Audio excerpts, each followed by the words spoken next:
दुकान में तो सामान बिल्कुल भी नहीं है। अब मुझे ही शहर जाकर सामान लाना होगा। फिर वो अपनी बैलगाड़ी लेकर शहर चला जाता है। शहर से सामान लेकर जब चंपक सेठ वापस गांव लौट रहा होता है, तभी उसे एक आवाज सुनाई देती है। चंपक जी, ओ चंपक जी। अरे, ये तो कोई मेरा नाम लेकर मुझे पुकार रहा है। फिर उस रास्ते में वही औरत खड़ी दिखाई देती है। फिर क्या था, हरिया की तरह चंपक सेठ भी उस औरत के पास अपनी बैलगाड़ी लेकर जाता है और वो भी उसकी चिकनी चुपड़ी बातों के मुंह जाल में फंस जाता है। फिर चुड़ैल उसे भी अपनी गुफा तक ले जाती है और उसका सारा सामान लेकर गुफा में गायब हो जाती है। बेचारा चंपक सेठ लाचार होकर खाली हाथ गांव लौट आता है। फिर ये उस जंगल में रोज की बात हो जाती है।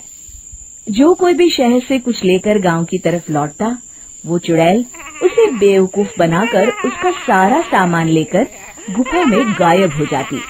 एक दिन हरिया एक लकड़हारे को उसी जंगल की तरफ जाते हुए देखता है। फिर हरिया उसे रोकते हुए कहता है, अरे भाई, क्यों अपनी मौत को दावत दे रहे हो?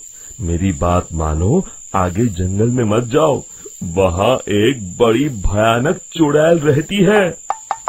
लकड़हारा हरिया की बातों को नजरअंदाज करते हुए कहता है, अरे भाई, मुझे पहले ही बहुत देर हो चुकी है, मुझे जाने दो भाई। शाम तक लकड़ियाँ काट कर शहर के बाजार में बेचना है। तुम अपनी ये कहानी किसी फुर्सत में बैठे इंसान को सुनाओ, मैं तो चला। इतना कहकर लकड़हारा वहाँ से आगे जंगल की तरफ चला जाता है। फिर अगले दिन गांव के मुखिया के घर के बाहर बहुत सारे लोग जमा हो जाते हैं। तभी हाथ में कुल्हाड़ी लिए खड़ा लकड़हारा कहता है, अरे मुखिया जी, अब आप ही हमें बचाइए उस जंगल वाली चुड़ैल से। हमारा सारा काम तो शहर से ही होता है। अरे मुखिया जी, उस चुड़ैल की वजह से तो मैं पूरी तरह बर्बाद हो गया हूँ। हम सबको मिलकर उस चुड़ैल का कोई इलाज करना पड़ेगा।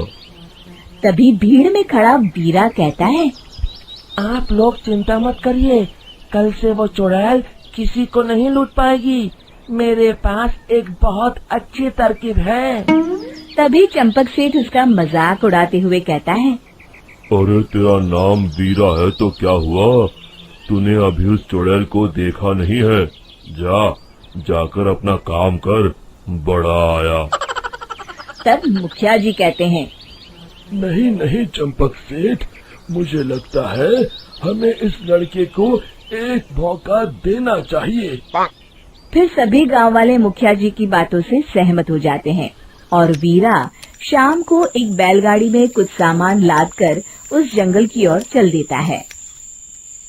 वीरा, ओ वीरा, कहाँ जा रहा है?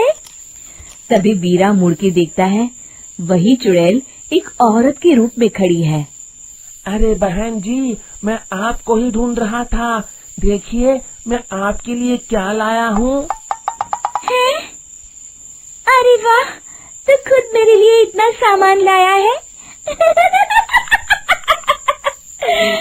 तू ही अकेला गांव में समझदार है। जरा देखो, मैं भी खोल के, बड़े भूख लगी है। जैसे ही चुड़ैल उस सामान पर से कपड़ा हटाती है, एक भगवान शिव की तेज रोशनी उसके अंदर मूर्ति से निकलती है और चुड़ैल अपने असली रूप में आकर जलने लगती है। अरे मैं जल रही हूँ, बचाओ! बचाओ!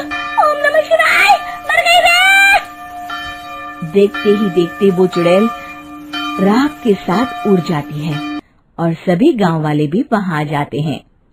शिक्षा बुराई पे सदा अच्छाई की ही जीत होती है।